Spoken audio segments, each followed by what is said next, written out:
utawa adat utawa budaya iki aja nganti diseni karo bab-bab sing maksiat sing nyatane ya kuwi milar saka aturane negara lan uga mengkang saka pranataning agama ngoten niku.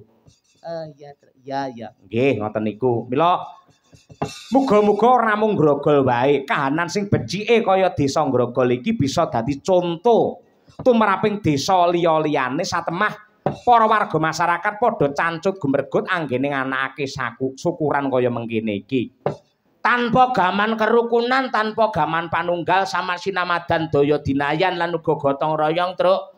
Mokal adicara sing endahe kaya ngene, sing gedene kaya ngene, sing megah mewahe kaya ngene bisa mawujud. Mula ya cocok. Ya kuwi nyawiji dadi siji antarane perangkat lan uga warga masyarakat anggene bebarengan ya kuwi njaga lan uga ngrembakake desane supaya luwih raharja tentrem niring sambikala. Ya ngono kuwi.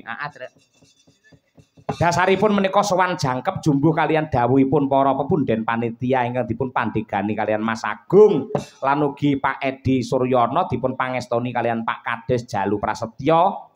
Kula sowan jangkep wiwit saking gamelan wayang kanca pengrawit Madangkara lan ugi anak-anak kula Widowati utawi Waranggana sedaya menika. Lan aja lali sesuk dibacutke ngruwat Murwakala sing kepareng asta ya kuwi Mbah Gita ya, Truk. Nggih, Mbah Gita ing saking Temon niku. Sing wis dadi langganan karo awake dhewe, saben-saben ana pamundutan ruwatan mesti sing tak sambat sebuti, sing tak suwuni pangestu ora ana liya kejaba mung Mbah Gita kuwi. Heeh. Nadyanta wis sepuh parandene wah jan ling asta pedalangan sik wijang sik gamblang sik cetha. Elok temenanan. Nggih, kados mekaten. Dene Waranggana ingkang kepareng sowan menika wonten Jirolu 456. Nah, nggih.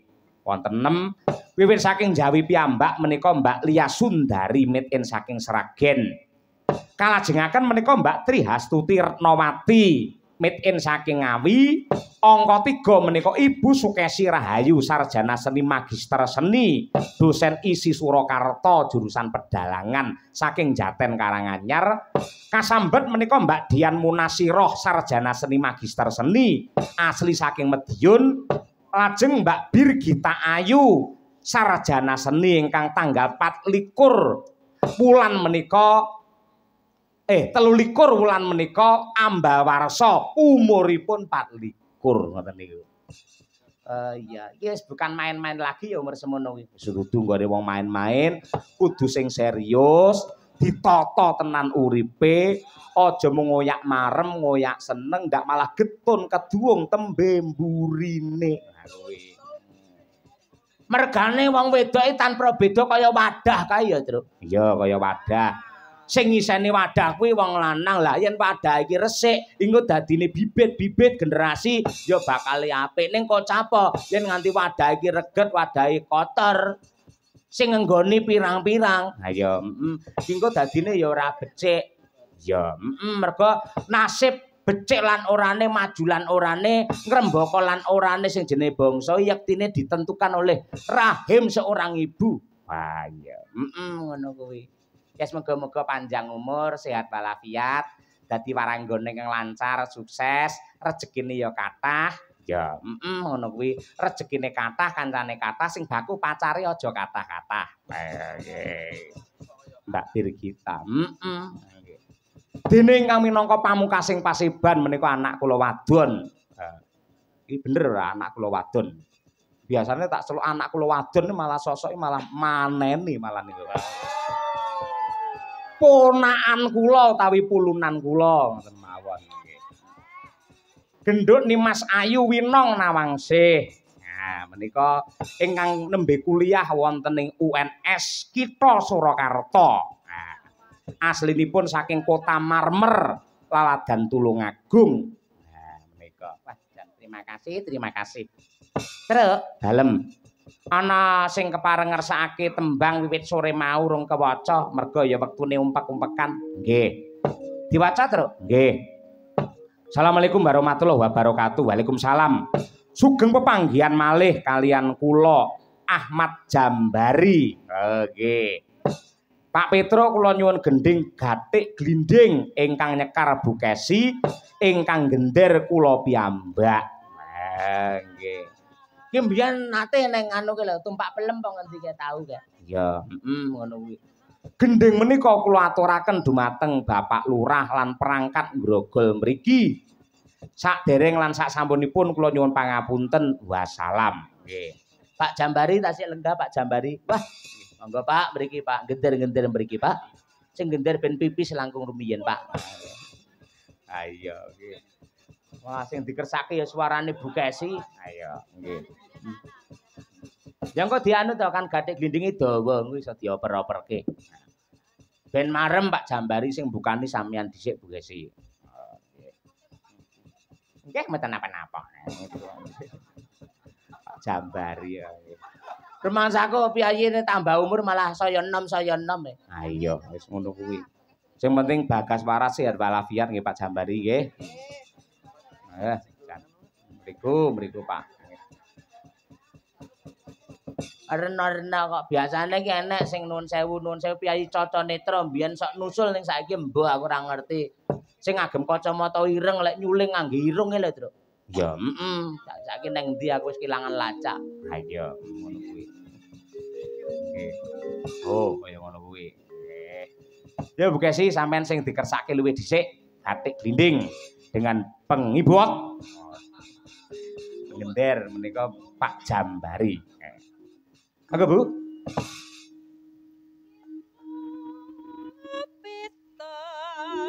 Sik mati.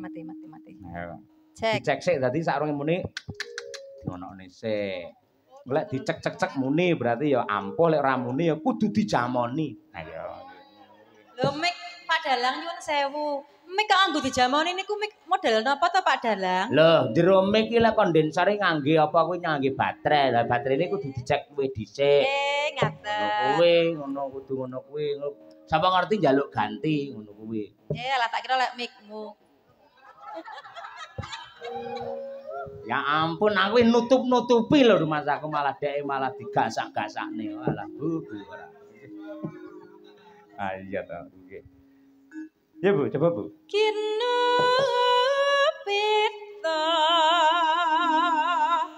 kangku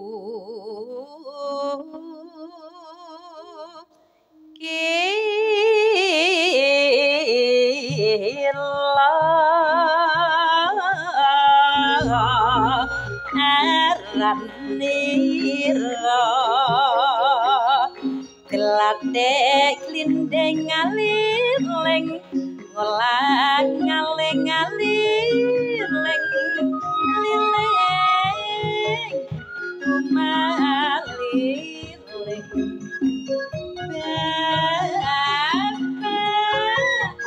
calurutan genira pati banyak biasa juga terikat Toraya cekak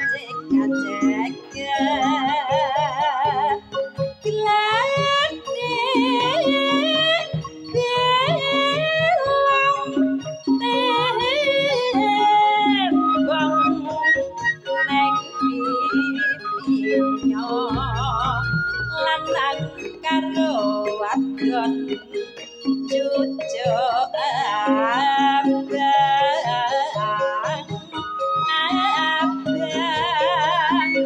rahanan manuk kodang layang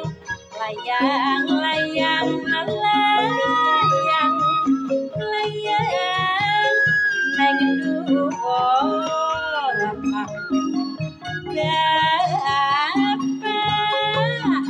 ulu kuning seret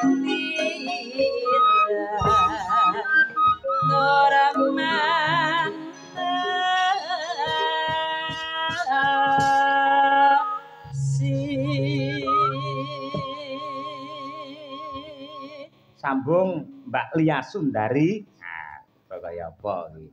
Maskote yang bab klasik-klasik ya Mbak Lia iki. Heeh. Diman-eman, ayo diwet-wet. Ayo, Apa aja lemu-lemu Mbak Lia.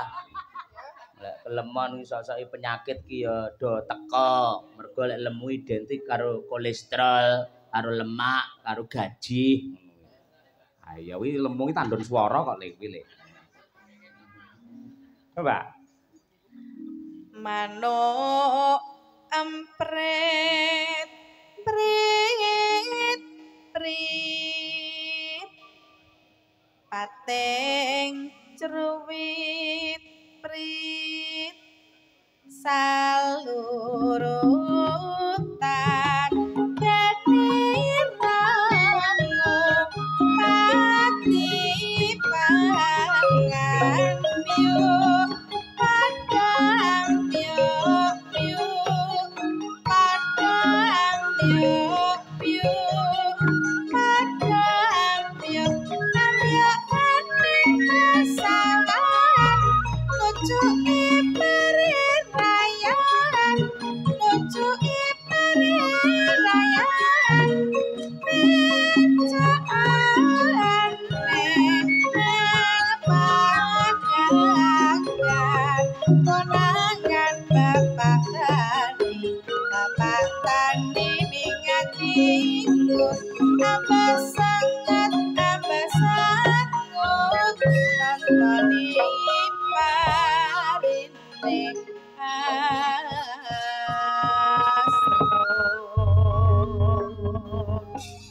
Matur nuwun Mbak Lia. Lanjute Mbak Dian Munasiroh. Mumpung ramane iki tetep setia monitor Kuntadi Channel. Dengan ungkapan kalimat sugeng enjing Pak Dalang tasih monitor Kuntadi Channel ngantos tancep kayon. Tuku borgol neng Kutha Pati, mugi-mugi warga Grogol tansah pinaringan berkah saking Gusti Allahumma. Amin ya rabbal alamin. Matur nuwun Pak Marsono, parikane luar biasa. Tuku borgol dinane Jemuah. Terus muga-muga kabeh wong Grogol dipun paringi berkah lan barokah. Tuku borgol karo cengkeh. Terus muga-muga wong Grogol kabeh rezekine akeh. Tuku borgol didokok sanding sumur. Terus muga-muga kabeh wong Grogol sehat dan panjang umur. Ayo bacana ya. Manuk bedet diet pateng cruwet wet reram benan prabet turut ngepang grapal sapiran-piran bulu hijau cocok abang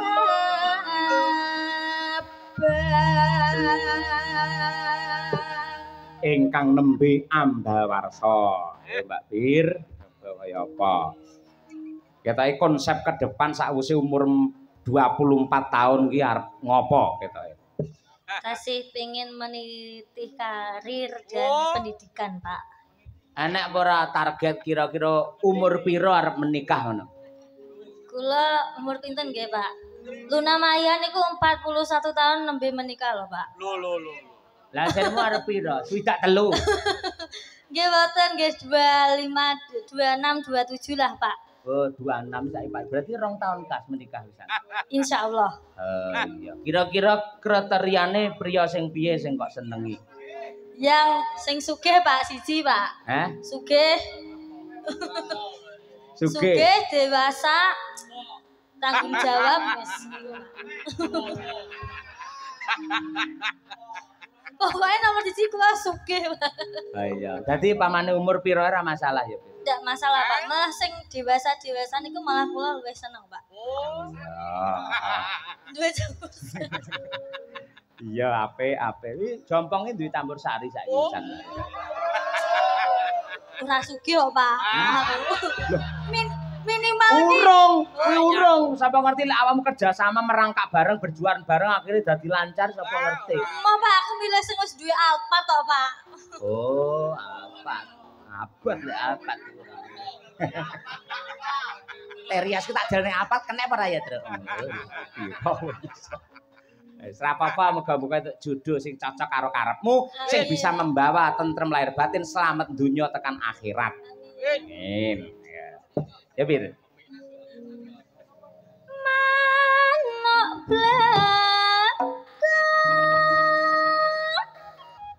gan mung ledek delak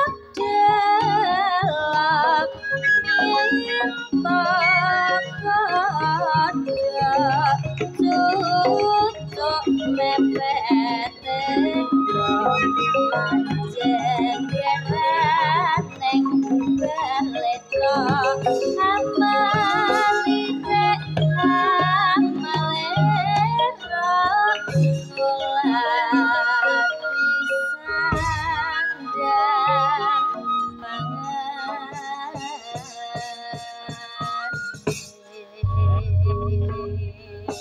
Matur sembah nuwun dumateng Pak Jambari yang sampun kepareng nyengkuyung dumateng para kadang-kadang madangkara ngasta tericikan gender. Mboten saged nyaosi napa-napa Pak Jambari, mugi-mugi jenengan tansah pinaringan sehat walafiat, pinaringan ati ingkang ayem tentrem jenjem permanem. Ayo nggih. Iki Mas Gareng ana pamundhut saking dulur kula Pak Waris Sugiono. Wilujeng enjing Pak Dalang setia monitor nyuwun lelagon utawi request rengu ingkang nyekar Mbak Winong Nawangse.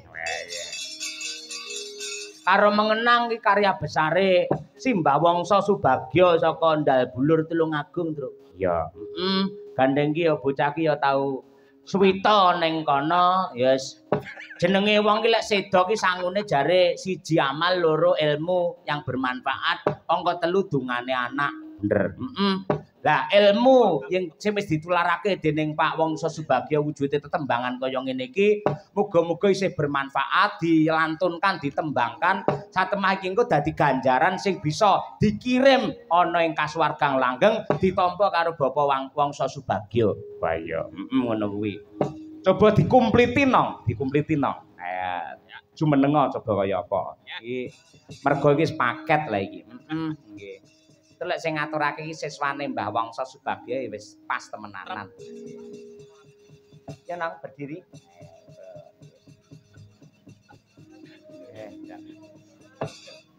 Sinden-sinden iki seragame jer anyar bae. Ayo. Lho pancen saiki iki jenenge perhatian utama iki wong mirsani wayange ning sinden dhisik. Ayo. Lah sinden engko terus seragame buluk-buluk ngono kuwi.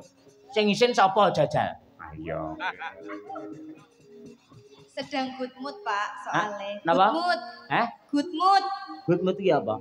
Good mood itu apa ya? Moodnya bagus. Moodnya bagus jadi semuanya happy, semuanya ceria jadi terus Bu Kesi mood beliin kita seragam. Gitu. Lah kok ngerti lek Bu Kesi senengane mood? Bukan yang itu loh. Tegese pikirannya positif apik ngono lho. Nggih, wis luar biasa nang anggere seragame anyar ndelalah dandanane ya apik ngono awakmu penampilane ya luar biasa. Jan kaya golek kencana tenan awakmu nulis ngono. Masya Allah, terima kasih Pak Yaya. Ning kok capo anggere bar nyinden medun teko nggen pondokan iki badar jatining wujud. Walah. Loh, kula iki tetep cantik lho Pak Mbok dandan ngeten iki terus pembuatannya tetep cantik. Ayo sing ngarani elek ki sapa? Apa minger kiblate wuta mripate ngarani awakmu elek ora? Kuwi tetep mustika lek kaya awakmu. Bawane ki apa, Nduk, Nduk? Sinom, Pak. Grandel? Nggih. Wah, nggih. Coba kaya apa? Monggo diaturake.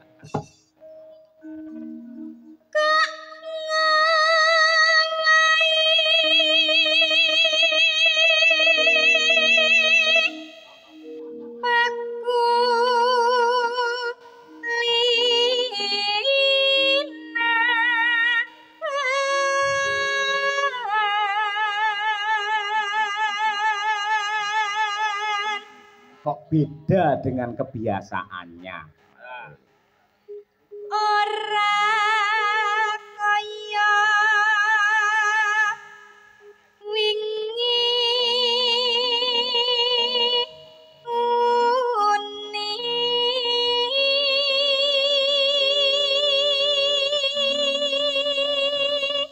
tidak seperti yang kemarin-kemarin.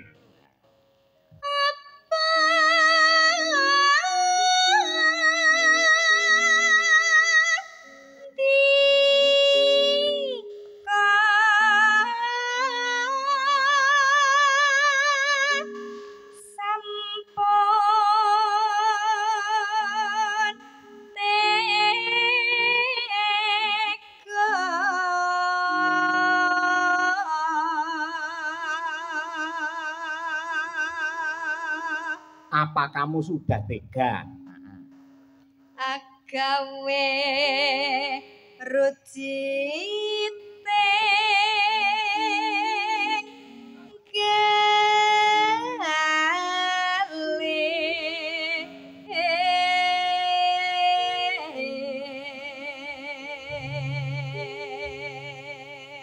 membuat hatiku tercabik-cabik. Nah, ya, rujit cabik-cabik.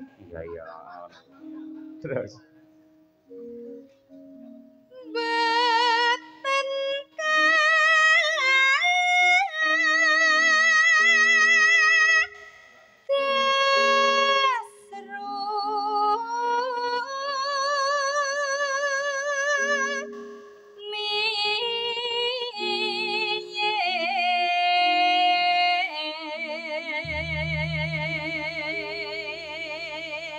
tidak seperti dulu.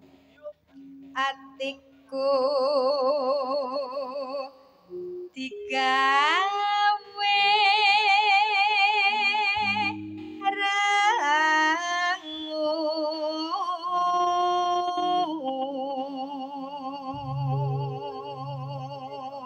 Hatiku dibuat sedih. suwit manuk sikatan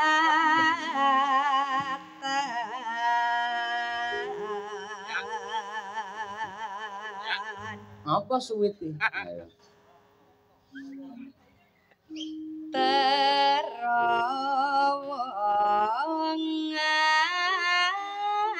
udan krimis.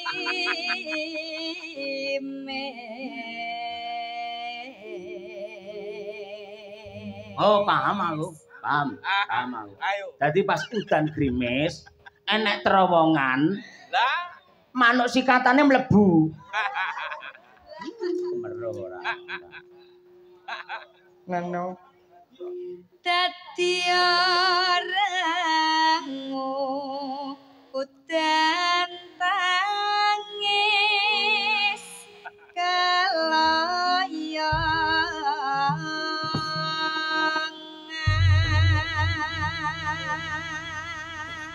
Menjadi tangis dan sedih yang akhirnya membuat tubuh ini linglung. Wes pokoke mirip-mirip ngono kuwi lah. Iya. Ya nang, iki andalamu suwi ra metu ki nang. Ayo diresapi, dijiwai, berkarakter. Oke, ayo. Sejak ikatan rengu enten apa niku dene sampun dangu di kakak ngaten sakniki jur pinten napa pancen sampun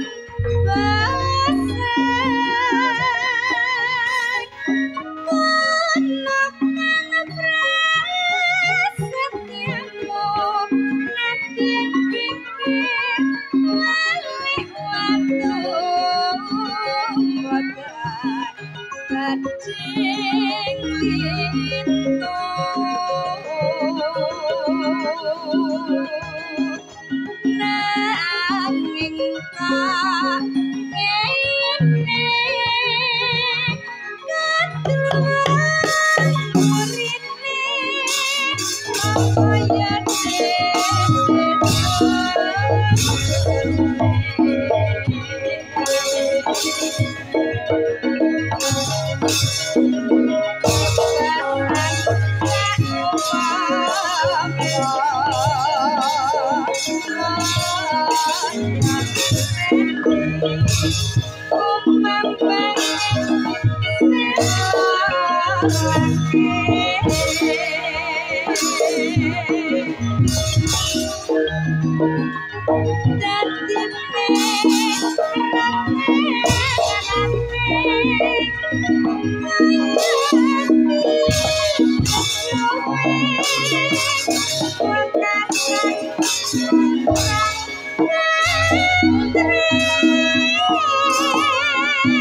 Matur nuwun Cahayu luar biasa.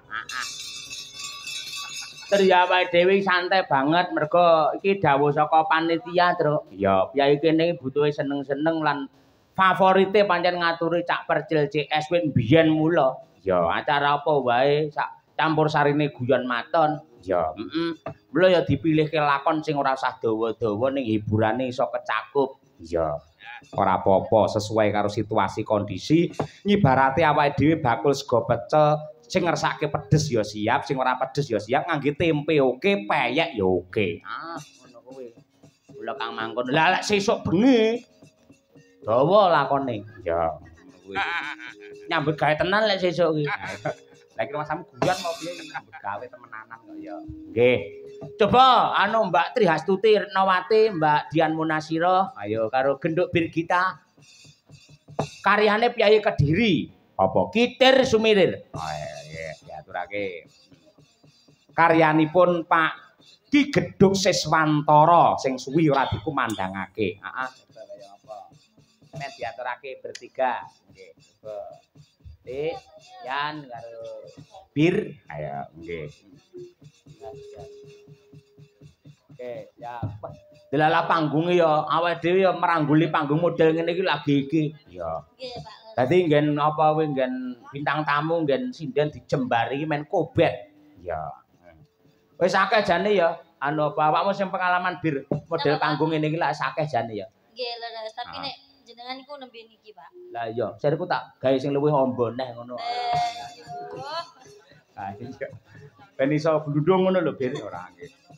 Apik, iki jenenge kreativitas iki kaya ngono kuwi. Nganti umpek-umpekan tau lho wayangane iso sindene kaya genduren. Ayo. Nggih, Mergo adep-adepan kabeh. pangku-pangkunan. Pangku-pangkunan ayo. Dadine rasan-rasan.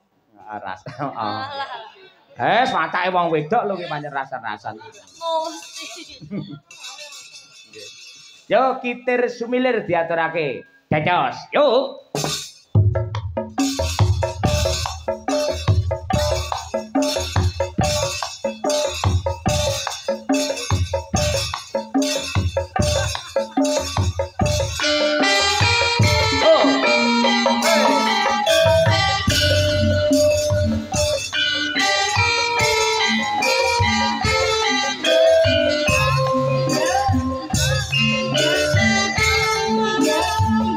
Thank you.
Terima kasih, matur sembah nuwun.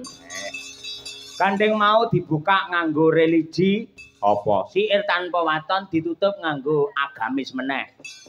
Ngelingi lamun ta Ponorogo kuwi kota 1000 pondok pesantren. Ya. Diaturake marang para kiai, alim ulama, ibu nyai, pengasuh pondok pesantren ngendi wae, wabil khusus ing Pondok Wali Songo Ngabar. Wah ya. Bapak Kiai Ihsan, Bapak Kiai Zainul, ya sugeng laras pengadati karo ngenteni tahajud karo ngenteni subuh ni ya mirsani awake dhewe. Ya. Ugi diaturake marang para pepunden, dosen-dosen isi Surakarta bae akeh sing monitor karo awake dhewe terus nganti apal. Ha iya. Pak Waluyo dan kawan-kawan sembah nuwun. Kunci surga, ya. Miftahul Jannah. Monggo dipun aturaken mugi-mugi sedaya para warga masyarakat grogol antuk barokah. Amin. Yuk.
Mas Taslim para manungsa becik padha elinga urip ning donya uripe mung mara mula padha sukema ring Gusti Kang Maha Kuwasa anut piwulang suci sarata agama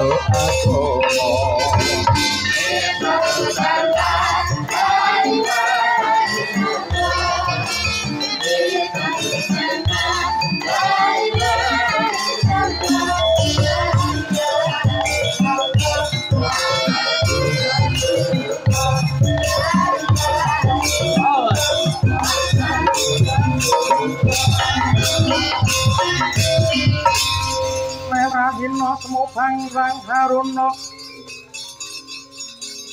kadinetraning uga rapuh sabdaning kukiloring kanikara sakater